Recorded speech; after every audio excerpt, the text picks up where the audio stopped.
Stomper. He's accompanied, again, of course, by Mr. Don Carson, his manager. And I've heard you say repeatedly that you intend to rid the state of Georgia of all masked competitors, that he does not like masked wrestlers. Absolutely true, Gordon.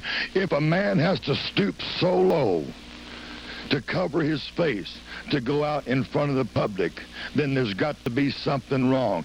He's embarrassed somewhere along the line, and it makes the Mongolian Stomper angry when he sees this. Now, I call him the eighth wonder of the world because he is. I'll tell you some of the reasons why.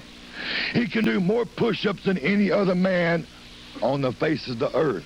He can do more squats than any man. Now, Gordon, he can run 26 miles, and there's not been one wrestler walk out here and tell you or me, either one, that the Mongolian Stomper cannot do 26 and that he can. No, sir. Tonight in Marietta, a special challenge match against Mr. Wrestling 2 at the Cobb County Civic Center. I'm glad you brought that up, Gordon, because in Marietta, Georgia, that is when the Mongolian Stomper will unveil one Wrestling 2. Wrestling 2, you've been around here a long time. You've been around here too long. It's time to get you out of the area, and we're going to do it in Marietta tonight because the... For professional wrestlers in bench pressing, and he has with him Bob Blunt and John Paul Gideon. These two gentlemen will be on point with him, and as you can see, Tony is loosening up, getting himself ready. Our thanks to all of the folks down there at Doc's Gym for providing the weights and all here today. Robert Blunt is the Mr. Central Georgia. John Paul Gideon from Griffin, Georgia, is going for Mr. Teenage America. He's only 18 years old. All right, there's Tony Atlas getting set. You can see the tremendous weight bowing the bar itself. He's warming up with 4 or 5. Tony warming up with 4 or 5. Okay, he's warming up now with 405 pounds. 405 pounds right now. Those are our warm-up presses. Getting set to... all right. He worked him out very well. Tony Atlas at 405 pounds. Now they'll be adding more weight. We'll just kind of wander over here and see if we can find out how much more he's going to be putting on.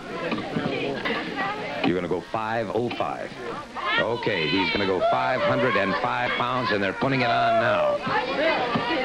He'll be attempting 505 pounds. Now, it's very necessary to psych yourself up mentally and emotionally as well as having yourself physically ready. Tony again loosening up. All right, addressing himself to the bench. Once again, it requires intense concentration, so I'm going to lower my voice now as we get set to watch this.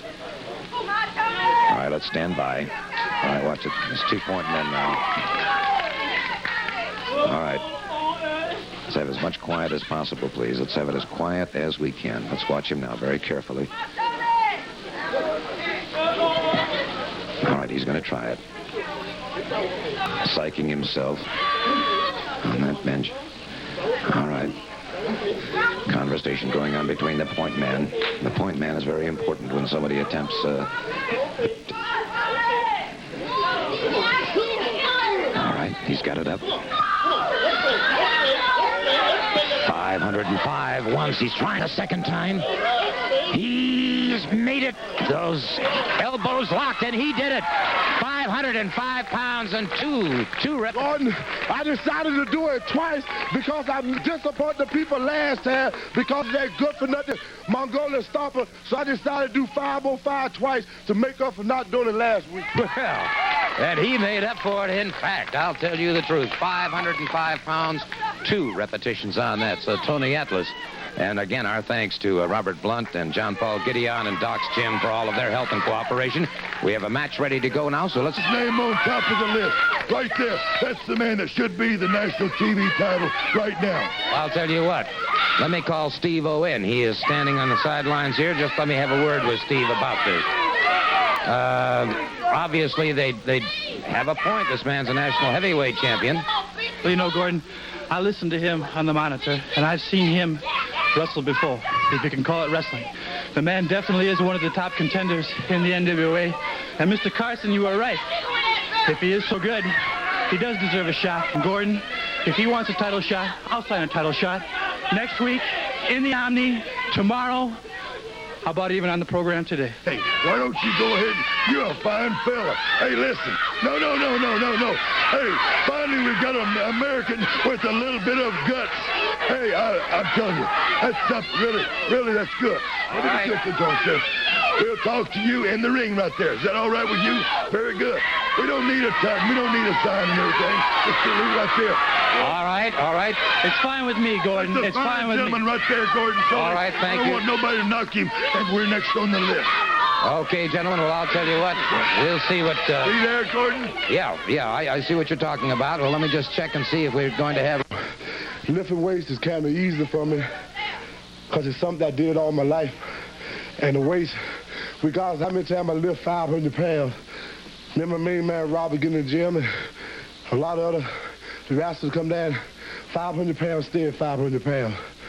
But when I get a man in the ring and wrestle him, sometimes I wrestle him and he's easy to defeat. Sometimes I wrestle him, he's hard to defeat. Sometimes I wrestle him and I don't defeat him. Sometimes I wrestle him and he defeat me. Because the individual himself changes. I'm at the top right now. I'm the Georgia champion. And there's a lot of people coming out the title. The man I just got through wrestling against, the first day he said before I started wrestling, he said, Tony, you couldn't whoop me unless you hit and use your fist. So I made up my mind. I said, from now on when I wrestle, I won't throw no punches. I won't hit my opponent. I won't use my fist. I use my wrestling ability, and I'm going to perfect my wrestling ability. People want to see me throw any more punches or fighting like a mad dog. I'm going to wrestle my opponent and be Georgia champion. Well, let's certainly hope that you'll also become world heavyweight champion. I might point out, of course, there's outstanding action in Chattanooga, Tennessee. Yes, it is. You know, every time I turn around, more and more opponents coming up, and I'm still looking for my chance. With Harley Race, and my chance is coming February the 8th. In the Omni, I got another chance at the World Championship belt.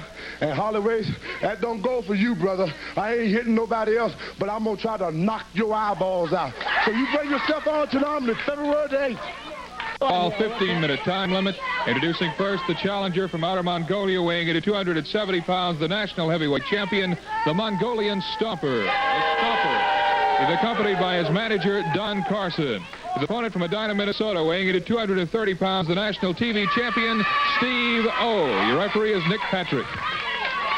Okay, Steve O taking on the Mongolian Stomper. And both of these men are national champions. The Stomper, the national heavyweight champion, Steve O, the national. And it was the Stomper attacking Steve O before that bell even got a chance to ring. The bell has rung now, and it is the Stomper. Oh, I'm glad you got your clock with you today, Gordon. That was the voice of Don Carson, and that Steve O having his problems. About 30 seconds. Yeah, well, I'll put a stopwatch on it here. Steve O coming, catching the Stomper, and it was Steve O caught off guard at the very beginning of the match, but now Steve O has let fly, and that temper is flared, and it is Steve O giving the Stomper everything he asked for and more, that's for sure. The Stomper, who according to Carson has an inner ear problem, is outside the ring once again. And it is Steve O. Gordon, the people are making too much noise. Would you ask them to hold it down in the studio, please?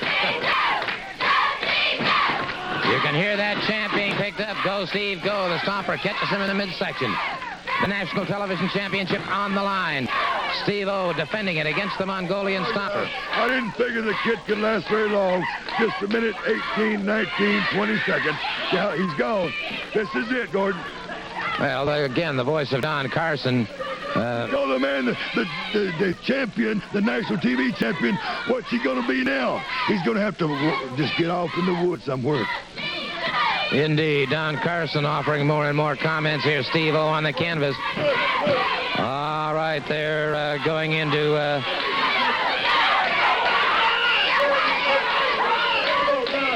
Don Carson very confident that Steve O is going to concede on that. Steve O has not conceded. Hey, the man might be out right here, Gordon. He might be out of his mind right here. He was out of his mind, he was going in there with the Stomper. Steve-O putting up with tremendous pain. And the Stomper continues to clamp down on the side of the neck and the throat of Steve-O. But Steve-O has withstood all forms of adversity thus far. Steve-O battling his way back to his feet. Steve-O breaks free. The Stomper after him again, and Steve-O in a lot of trouble here, but it is the Stomper using that forearm across the back of Steve-O. Again, clamps down on the side of the neck and the throat.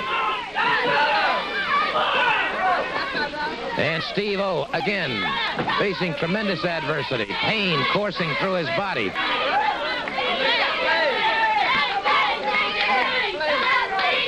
And it is Steve-O into those ropes.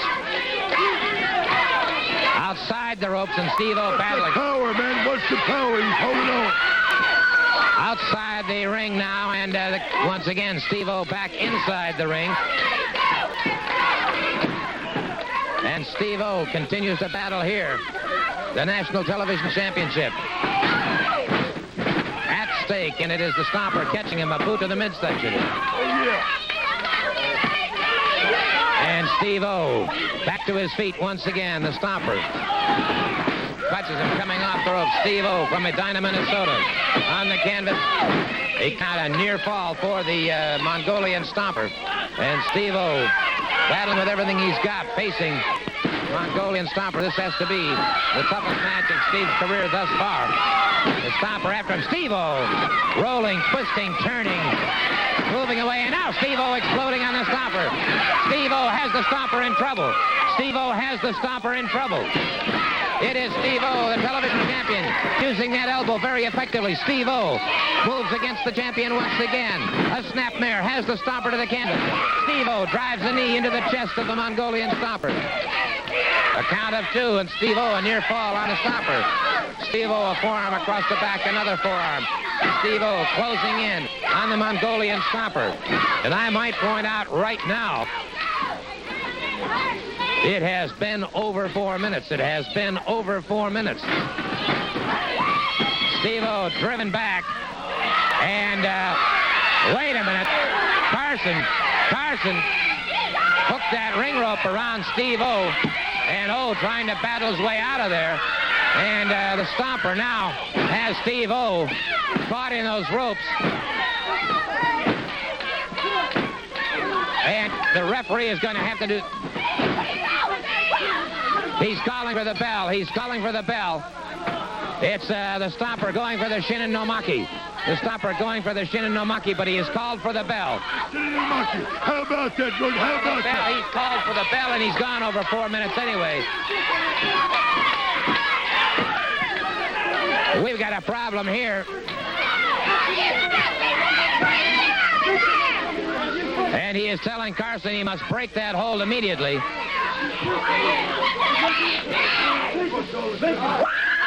Wait a minute. Here comes Jimmy Jones.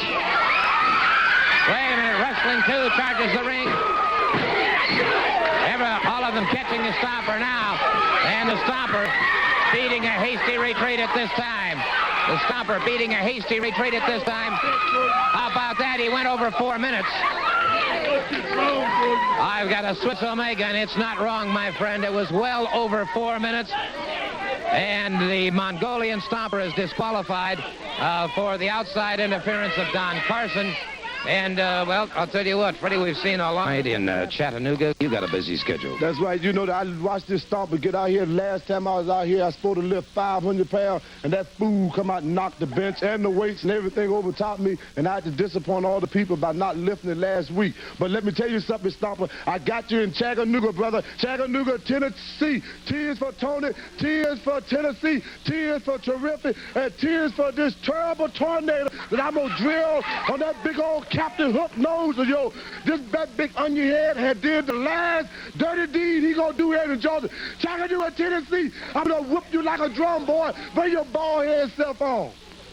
This week's profile concerns the gentleman to my left, the Junkyard Dog. It's as simple as that. Here's a man who impressed everybody with an outstanding victory last week here on Georgia Championship Wrestling.